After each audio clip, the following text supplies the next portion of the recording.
जैसे कि हम लोग पहले वाली वीडियो में देखा कि जो बीपीकेएसआई और पाटन हेल्थ एकेडमी साइंस कहने का मतलब दो ऑटोनोमस यूनिट है हेल्थ में, कहने का मतलब कि जो कोई भी यूनिवर्सिटी के अंडर में काम नहीं करते हैं और अपने खुद यूनिवर्सिटी के जैसे रोल प्ले करते हुए अपना मेडिकल कॉलेज चलाते हैं। बीपीकेएसआई अब धरान और पाटन हेल्थ एकेडमी, तो पाटन हेल्थ एकेडमी के बारे में हम लोग डिस्कस कर चुके हैं पिछले वीडियो में, और वहाँ पर हमने ये भी कहा था कि दो और है मेजर जो यूनिवर्सिटीज़ का मतलब उसके अंदर का तो बहुत सारे यहाँ पर मेडिकल कॉलेजेस रन होता है, जैसे कि एक त्रिभुवन यूनिवर्सिटी और एक क्यू काठमांडू यूनिवर्सिटी। तो आज हम लोग इस वीडियो में बात करने वाले हैं बीपीकेएसआईएस के बारे में। बीपीकेएसआईएस मीन्स जो धरान वाला मेडिकल कॉलेज है, तो इसमें बीपी कोरेला इंस्टीट्यूट ऑफ हेल्थ साइंस के बारे में बात करेंगे, जिसी को बोलते हैं हम लोग बीपीकेआईएचएस। तो उसमें कहने का मतलब कि जो टोटल एमबीबीएस की सीट की अगर बात करें तो आप 100 है, और बीडीएस की सीट की बात करें तो 50 है। तो अगर वहाँ पर एमबीबीएस की सीट की बात करें तो इंडियन स्टूडेंट्स को भी बहुत ज़्यादा प्रायोरिटी दिया जाता है बीपीकेएसआईएस में।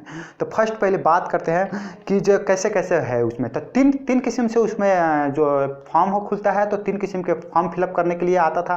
तो जो कि पहला आपने सब यूनिवर्सिटी जो 4 यूनिवर्सिटी है अलग अलग एग्जाम लिया था, तो तब अब लेकिन कॉमन इंट्रांस एग्जाम हो गया है, लेकिन सबका अब देखिए कैसा एग्जाम तो एक ही होगा, लेकिन कैसे सीट अलोकेट हो रहा है, कैसे स्कॉलरशिप मिल रहा है। लेकिन पिछले पैटर्न को अगर हम देखें तो पिछले पैटर्न को देखेंगे तो पहले तीन किस्म से वहाँ पर मिलता था। एक बोलता है कि heavily subsidised tuition fee, means बुझिए कि फुल स्कॉलरशिप जैसा ही आता, कुछ मुझ उसमें पैसा लगता था।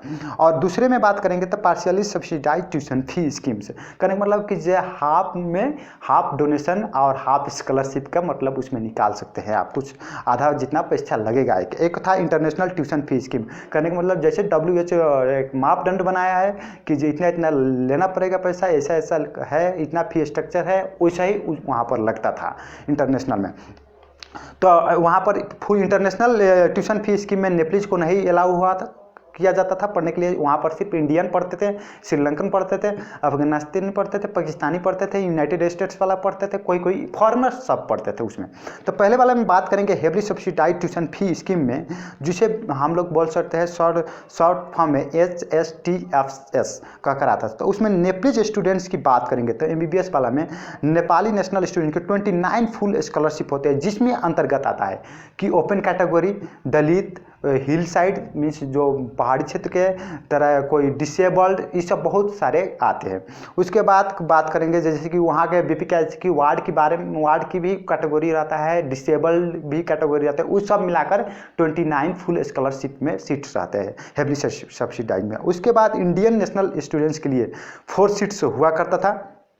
और उसके बाद आएंगे पार्शियली सब्सिडाइज्ड ट्यूशन फी में, अगर PSTFS में बात करेंगे तो नेपाली नेशनल्स के लिए 31 सीट्स रहते हैं, जो हाफ डोनेशन में बात बोल सकते हैं। और इंडियन उसमें फिर आएगा उसी तरह से कुछ BPK वार्ड्स वाले सब भी आएंगे। और उसके बाद इंडियन नेशनल्स के लिए 6 सीट्स होते हैं, और जहाँ की इंडियन भी हाफ डोनेशन और हाफ स्कॉलरशिप लेते हुए पढ़ सकते हैं, वहाँ पर 6 सीट्स होते थे। और इंटरनेशनल ट्यूशन फी में कहने के मतलब टोटल सीट्स 30 होते थे, जिसमें आप इंडियन के हैं, फॉरेनर्स हैं, इंडियन हैं या बांग्लादेशी है या पाकिस्तानी हैं या अफगानिस्तानी है या श्रीलंकन है या USA वाले हैं, कहीं से है, तो आप उसमें फुल डोनेशन में जैसे WHO की है वैसे कहने के मतलब कि आप पे कर पढ़ सकते थे फुल डोनेशन में। 30 सीट्स है। Thank you guys, see you soon, have a good day.